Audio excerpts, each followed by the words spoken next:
Bonjour à tous, j'espère que vous allez excellemment bien et aujourd'hui on va parler télévision, on va faire le top et flop audience de la semaine du 1er février où j'ai un petit peu de retard. Je m'en excuse, on arrive quasiment, on aura celui du 8 février quasiment à la suite. N'hésitez pas à vous abonner, n'hésitez pas à mettre un pouce bleu, n'hésitez pas à réagir dans les commentaires pour me dire si vous avez aimé, pas aimé ce que vous avez vu à la télévision entre le 1er et le 7 février. On aura bien entendu le baromètre Access et puis le bilan global des chaînes. On commence tout de suite par les tops. Et du côté des tops, ça commence lundi avec TF1 et je te promets les premiers épisodes de cette adaptation de This Is Us. Adaptation, on en a énormément parlé. Il faut savoir que je te promets, ils en ont parlé sur Pure Média. J'ai vu également sur Morandini. C'est un programme sur lequel TF1 mise beaucoup et sur lequel TF1 a fait énormément de promotion derrière. Donc, c'est-à-dire qu'il y a eu beaucoup de budget. Je ne peux pas trop vous parler de cette série parce que This Is Us, déjà en France, sur M6, ça n'a jamais fait un carton. Je me souviens que ça avait fait des 7% de part de marché ou 6% de part de marché les jeudis soirs. Et moi, j'ai jamais vu la série. C'est pas une série qui me tente. Enfin, les quelques bouts que j'ai vus, les quelques bandes annonces m'avaient jamais vraiment emballé. J'ai pas vu non plus cette version française. Je sais que sur Twitter, il y a pas mal de gens qui ont critiqué que c'était une copie un peu version, je dirais pas Wish, mais un peu plus bas de gamme que la version originale. Et beaucoup de gens avaient du mal parce que c'est vraiment une copie, c'est plus qu'une adaptation, on va dire, c'est vraiment une copie sur certains points, et que c'est un petit peu compliqué pour les gens. Bon, en termes d'audience, ça a fait 5 407 000 téléspectateurs, 22,2% de part de marché, et surtout 36,3% sur les femmes de moins de 50 ans. C'est un très beau score sur les femmes de moins de 50 ans. C'est pour ça que je le mets en top, parce que bon, 22%, c'est quand même mieux que d'habitude pour TF1 le lundi. Parce que le lundi, j'avais dit, TF1, souvent lundi, mardi, mercredi, c'est vraiment compliqué pour eux. Ils ont du mal à dépasser les 20%. Quand ils sont déjà à 20%, ils sont contents. Là, ça fait 22,2, donc c'est déjà pas mal. Et 36,3 sur les femmes de moins de 50 ans. Quand tu sais qu'en face, il y avait L'amour est dans le pré, quand même le programme fédérateur pour les femmes, qui est très apprécié des femmes. C'est un programme qui est toujours très performant en dehors des femmes, aussi sur les cibles commerciales. Donc c'est vraiment une belle performance de la part de TF1 qui finit ce jour-là, bien entendu, premier au niveau des audiences. On continue, on n'aura que 3 tops, je vous précise pour cette semaine. On poursuit avec jeudi Arte La Thérapie, série avec Eric Toledano et Olivier Nakache, donc ce qu'on fait sur un air de fête, ou un air de fête plutôt, qu'on fait également Intouchable. Il y a d'autres films qu'ils ont tourné, Toledano Nakache, et ça a fait un énorme score pour Arte vu que ça a fait 2 85 000 téléspectateurs, 8,2% de part de marché sur le premier épisode, bien entendu. C'est quasiment le double d'un programme qui fonctionne déjà bien sur Arte. C'est-à-dire que quand Arte fait plus d'1 million, c'est déjà pas mal. Là, ils font 2 millions, donc c'est vraiment assez incroyable. Série en exclusivité. Le pitch a l'air d'être un petit peu compliqué, donc je me dis c'est quand même une série qui correspond bien à Arte. Faut savoir que déjà il y a des programmes qui ne correspondent pas toujours à la chaîne sur laquelle on les met. Là c'est le cas, c'est un programme qui je pense fonctionne bien. C'est sur La Thérapie, ça se passe au moment des attentats en fait, c'est à ce moment-là qu'ils l'ont écrit, donc c'est un peu comme ça dans la série. C'est peut-être, je dirais, moins humoristique que leurs précédentes réalisations, même si dans les films de Toledano et Nakache, il y a toujours, certes c'est marrant on va dire, il y a des séquences un peu drôles, mais il y a toujours derrière un fond qui est beaucoup moins humoristique. Que ça soit dans Intouchable, que ça soit dans le film avec Bakri, ou pour l'avoir vu, derrière c'est le mec qui veut arrêter, qui se dit que personne s'intéresse à lui, qu'il est qu'avec une équipe de branleurs, grosso modo. Donc il y a quand même un fond souvent dans les films de Toledano et Nakache, c'est pour ça que j'apprécie. C'est pas juste une comédie, juste pour une comédie où l'idée de faire marrer toutes les 5 secondes, et souvent les films français qui essayent de faire ça sont assez mauvais. On se souvient, j'ai vu des extraits du film... comment ça s'appelait ? Je sais plus, le film qui est passé sur Amazon Prime, qui a été diffusé que sur Amazon Prime. C'était sur l'époque romaine, je sais plus comment s'appelle ce film-là, mais qui était une bouse. Si vous le retrouvez, vous le mettez dans les commentaires. J'ai un trou de mémoire, peut-être que ça reviendra. Et puis c'est intéressant de voir que Arte est quand même une chaîne qui aime prendre des risques. Aussi parce que je rappelle que Arte, en termes de financement, c'est moitié télévision française, moitié télévision allemande, et que c'est payé par la redevance. Il faut savoir que dans votre redevance, vous financez aussi un petit peu Arte en France, et pareil pour la redevance allemande. Donc c'est quand même voilà, ils peuvent prendre des risques parce qu'ils sont pas gênés par les audiences. Voilà, ils n'ont pas de pub Arte. Donc ils prennent quand même des risques parce qu'il y a des chaînes qui n'ont pas trop n'ont pas trop ce problème-là au niveau des audiences. Je dirais France 4, ils pourraient prendre des risques au niveau des programmes sur France 4, ce qu'ils ne font pas aujourd'hui actuellement sur TF1. On termine avec samedi TF1, le retour de The Voice, 6 312 000 téléspectateurs avec l'arrivée de Vianney. Vous avez Marc Lavoine, Amel Bent et Florent Pagny qui est là depuis le départ. Ça a fait 29,6% d'audience. Très très beau score, ça fait donc 6 312 000 téléspectateurs, 29,6, donc très bon score pour un samedi pour TF1, à savoir que TF1, les samedis de TF1, c'est Ninja Warrior, vous avez également les vendredis avec District Z, le grand concours des animateurs c'était aussi un vendredi, mais tous les primes comme ça importants de TF1 se sont quand même bien plantés depuis 2-3 ans, donc là ils s'en sortent bien. Enfin même, ça date même d'avant, parce que je disais que face à Sébastien, ils s'en sortaient pas, donc ça fait quasiment depuis 10 ans, oui, que TF1 a du mal le samedi soir. Et The Voice, ça reste une valeur sûre. Un peu comme Danse avec les stars, ce sont deux valeurs sûres au niveau des programmes du samedi. Là, 6 312 000 téléspectateurs. Et sur les cibles, 44% sur les femmes, 50% sur les 4-14 ans. Donc déjà, c'est un programme qui attire les cibles commerciales, mais c'est un programme aussi qui est fédérateur. C'est-à-dire que toute la famille regarde The Voice, c'est très intéressant. Ça m'a fait barrer, je suis en train de me rappeler, parce que j'ai regardé, j'enregistre cette vidéo les dimanches 14 février, il est 13h42. Vous l'aurez certainement ce soir. Et hier, j'ai vu les mecs qui commentaient sur l'épisode de Twitter. Alors déjà, il y a beaucoup de gens qui se moquaient de la position de Vianney.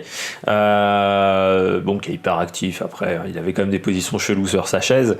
Mais c'est surtout qu'il y a un mec qui a dit « Oh, il est super beau le pantalon de Chimène Badi ». Faudrait dire à cette personne que c'est Amel Bent. Et ça m'a fait énormément rire, ce truc-là. Mais voilà, bon score pour The Voice. Après, il faudra voir si ça tient dans le temps, The Voice. C'est toujours un petit peu le problème. C'est que The Voice, c'est un programme qui est très mal fichu, on va dire. C'est parce que le début intéresse tout le monde et à la fin, il n'y a plus personne qui regarde. Et en plus, The Voice, ces dernières années, on ne peut pas dire que les gens qui aient gagné The Voice aient fait des grandes carrières derrière. C'est-à-dire que depuis la génération Louane et tout ça... il n'y a quand même pas grand monde qui a fait des grandes carrières depuis la saison 4, je dirais. Et ça fait depuis 3-4 saisons. Où il y a des mecs qui gagnent, je ne saurais pas te ressortir tous les noms des mecs qui ont gagné, tellement il y en a quelques-uns qui n'ont absolument rien fait. Donc on verra comment ça réussira du côté de The Voice dans les semaines à venir, il faudra que ça se maintienne. Il y a un moment qui est un facteur qui est très important dans The Voice, ce sont les battles. Si les battles marchent, le reste, les prime time, après derrière, ça enquillera. On passe au flop, ça commence France 2 avec mardi, le grand échiquier. Présenté spécialement par Anne-Elisabeth Lemoine, vu que Anne-Sophie Lapix était suspectée d'avoir le Covid. 1 482 000 téléspectateurs, 7,7% de part de marché. Top 4 au niveau des audiences. Il n'y a pas eu un effet Anne-Elisabeth Lemoine. Ce qui aurait été assez drôle si Anne-Elisabeth Lemoine avait fait des très très gros scores. Il faut savoir que par exemple sur le 20h, Karine Roger-Bast, qui remplace Anne-Sophie Lapix, qui est le joker d'Anne-Sophie Lapix, fait souvent des meilleures audiences qu'Anne-Sophie Lapix. Il faudra peut-être se poser des questions. Parce que Anne-Sophie Lapix avait quand même été embauchée pour rattraper l'écart avec TF1. Pujadas arrivait à battre TF1 certaines journées. France 2 n'a jamais réussi à battre TF1 depuis qu'Anne-Sophie Lapix est à la tête du journal. Il faudra peut-être y réfléchir un petit peu en termes de qualité de fabrication du journal, mais peut-être aussi au niveau de la présentation du journal qui ne plaît pas à tout le monde. Du côté du grand échiquier, bon, l'émission s'est arrêtée à un moment dans les années 70 parce que c'était chiant. C'est quand même fou en France, on fait des émissions culturelles et on n'arrive pas à donner envie aux gens de regarder ces émissions-là. La culture, ça peut être très fun, mais il faut donner envie. Et par exemple, je suis tombé sur Culture Box, c'est chiant à mourir Culture Box. Hein. L'émission Culture Box, c'est un truc à regarder une fois dans sa vie. Il y a un moment, mais même Daphné Burki, en fait, elle sait qu'elle fait de la merde. Elle en a conscience là dans son émission, ça c'est dingue. On passe un mercredi, M6, le grand restaurant, 3 48 000 téléspectateurs, ce qui est pas si mal, on va dire, mais je m'attendais à mieux. 13,6% de part de marché, 21,2% sur les cibles commerciales, ils s'en sortent plutôt bien sur les cibles commerciales, mais il y avait beaucoup d'acteurs, par exemple Alex Lutz, mais vous en aviez d'autres, hein. Vous aviez bien entendu les amis de Pierre Palmade. C'était la suite des pièces de théâtre qu'avait fait Pierre Palmade sur France 2 il y a quasiment 10 ans. Désormais, il y a eu 2 numéros sur France 2. M6 a repris le concept. Je m'attendais à mieux, mais c'est un peu le problème sur M6, c'est que c'est pas un type de programme qu'on attend sur M6. M6, on les attend sur des jeux comme Top Chef, Le Meilleur Pâtissier, vous savez, ces jeux culinaires. On les attend sur les jeux d'aventure comme Pékin Express. On les attend sur les séries américaines. Parfois sur les films, c'est déjà plus compliqué. Normalement, un film sur M6 a souvent du mal à bien fonctionner.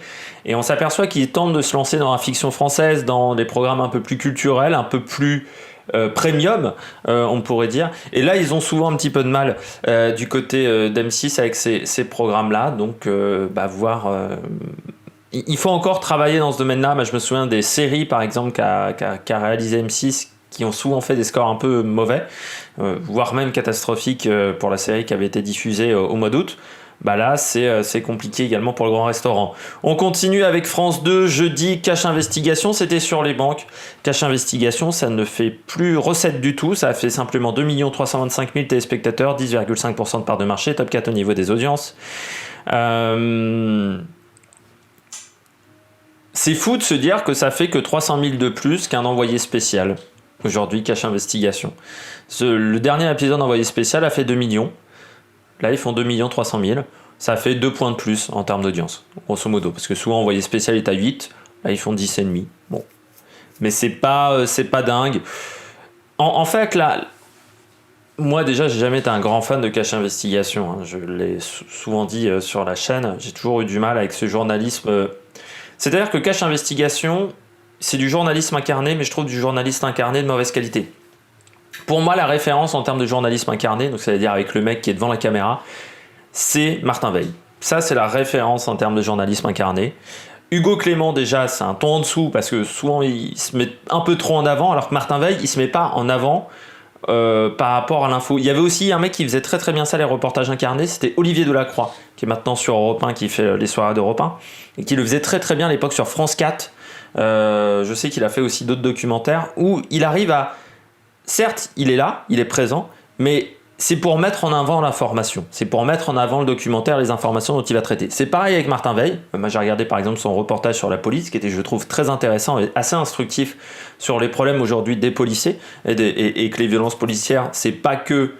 il y a plein de petites choses qui font qu'on a des violences policières et qu'on pourrait travailler là-dessus. Alors que Cash Investigation, c'est du journalisme incarné. On arrive avec les gros souliers, les moments où il y a des scénettes, c'est juste affreux. Alors que ça soit ça et l'œil du 20h aussi, qui est un peu fait par les mêmes équipes, c'est une catastrophe. Les scénettes, faudrait interdire ça. Vraiment, à côté Wheeler Dealer France, c'est bien joué, quoi. Mais c'est un enfer à regarder. Alors qu'à côté de Jerry de Wheeler Dealer France, il joue bien à côté de ces mecs-là. Et puis il y a un peu trop de mise en scène, moi je trouve, et ça nuit à l'information.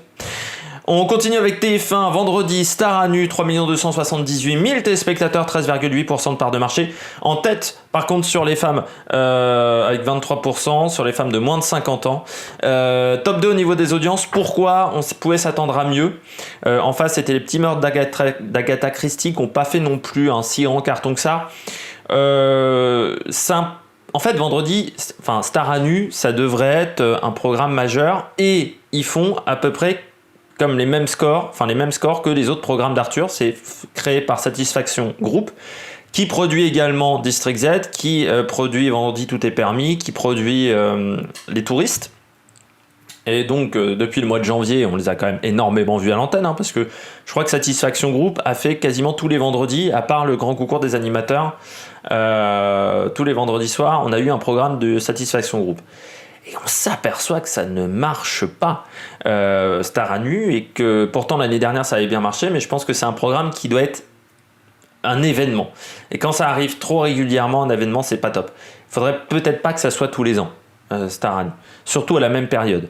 Et puis, moi j'ai un problème avec cette émission-là, c'est que certes, on veut mettre en avant le cancer, Mais bon, l'idée de base quand même, c'est de voir des gens à poil, hein. C'est de voir des kékettes. Et en même temps, comme on est à 20h50, c'est un peu le même problème que District Z qui était à 20h50 aussi, c'est qu'on peut pas aller aussi loin qu'on pourrait s'attendre. C'est-à-dire que la promesse est on va voir des mecs à poil, et au final, on les voit pas totalement à poil, vu qu'on peut pas le faire à cause des règles du CSA. Et c'était pareil avec District Z, on nous avait promis un jeu d'aventure qui ferait peur, et au final, ça faisait pas peur, parce qu'on était à 20h50. Bah, vendredi Star à nu, au final, on reste un petit peu sur notre fin. Enfin, Star à nu, pourquoi ? Parce que Star à nu, c'est pas vendredi Star à nu, c'est Star à nu. C'est un petit peu compliqué. Et puis je termine avec samedi, France 2, Secours Pop, la grande soirée, qui pourtant était un événement où il y a eu pas mal de communication dessus. Manu Payette, par exemple, a pas mal communiqué dessus, vu qu'il était participant sur Virgin Radio, mais il y a eu pas mal de choses également faites par France 2. Ils ont rapporté 1 million d'euros, mais il y a eu qu'un 1 581 000 téléspectateurs, 7,1% de part de marché, 5,8% sur les femmes, qui pourtant était la cible de ce type de programme. Il y avait également Lena Situation, par exemple. On n'a pas attiré les jeunes non plus. C'est un programme trop classique sur la forme.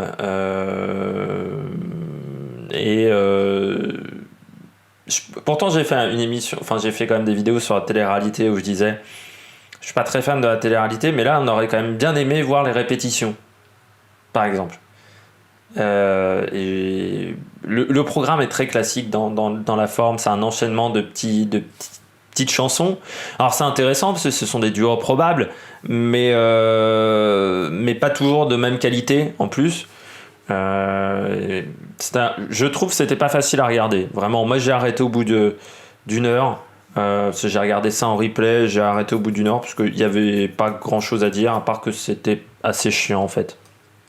On continue avec les baromètres Access et on commence avec N'oubliez pas les paroles, toujours fort, en hausse, en très forte hausse même, avec 4,3 millions sur la semaine, mais un score jeudi de 4,8 millions, assez impressionnant de la part du programme de France 2. Demain nous appartient en hausse avec 3,6 millions sur la semaine en moyenne. Quotidien, toujours très fort. Une petite baisse quand même, jeudi avec 1,8 million et vendredi 1,9 million. C'est à vous, en baisse, mais très légère, avec 1,45 million téléspectateurs, 1,450 million téléspectateurs plutôt. Hanouna qui a fait une semaine stable avec TPMP, c'est-à-dire 1,2 million sur toute la semaine, alors que j'avais dit les semaines précédentes que je pensais que ses téléspectateurs étaient dans l'artisanat et le commerce, parce que le lundi était très très fort et le reste de la semaine c'était en véritable baisse. Là, il a fait une semaine assez stable. Après, j'ai vu quelques extraits aujourd'hui de TPMP, parce que je n'avais pas regardé depuis très très longtemps. Pour tout vous dire, depuis au moins 3 ans. C'est plus du tout une émission média, hein, comme l'émission de Morandini. Il n'y a plus d'émission média à la télévision, c'est un peu triste. On continue avec la meilleure boulangerie de France qui a commencé à 2 millions, a fini à 2,3 millions. Donc une hausse depuis les premiers épisodes. Ils ont commencé à 1,8 million, maintenant ils sont à 2,3 millions. Donc il va falloir vraiment faire attention à M6. Et puis Crime, qui est désormais également le soir, qui a fait que 42 000 téléspectateurs lundi, qui a fini à 110 000. C'est assez étonnant quand même d'avoir programmé ça à 19h, parce que je me dis, bon, tu rentres du travail. En ce moment, l'ambiance est plutôt morose. Et tu te dis, tiens, je vais me mettre devant des tueurs en série. Bah, pas vraiment, tu veux te divertir à cette heure-là. Donc, je comprends pas pourquoi ils ont mis Crime, en fait. C'est assez surprenant. Surtout que c'est une rediffusion, je crois, de l'émission qui est diffusée à midi, donc, à 13h45. Donc, c'est pour moi assez surprenant. On termine avec le bilan global des chaînes et on commence avec TF1 en hausse avec 20,1%, hausse de quasiment 1 point. Donc TF1 est un petit peu de retour à des valeurs normales. France 2, 15,1 en hausse également. France 3 stable. M6 stable. En légère hausse avec 9,2% et qui retrouve des couleurs, et puis la TNT stable, sauf TMC qui perd 0,2 points et qui s'établit à 3%, et France 5 également, baisse de 0,3 points avec 3,4%, ce qui est un petit peu élevé quand même de la part de France 5. Du côté de TF1, j'ai oublié de signifier que c'est quand même triste que leurs après-midi soient toujours aussi pauvres, et surtout que le début de semaine soit toujours un petit peu compliqué quand même. Mardi, mercredi, les séries américaines n'ont pas fait vraiment recette, et le film du dimanche soir également a pas été un carton. Je crois que c'était Tarzan, ça a été un petit peu un four, ils ont fait que 17% de part de marché dimanche. J'espère que vous avez aimé cette vidéo. Si vous avez aimé cette vidéo, n'hésitez pas à réagir dans les commentaires. N'hésitez pas à vous abonner à la chaîne également.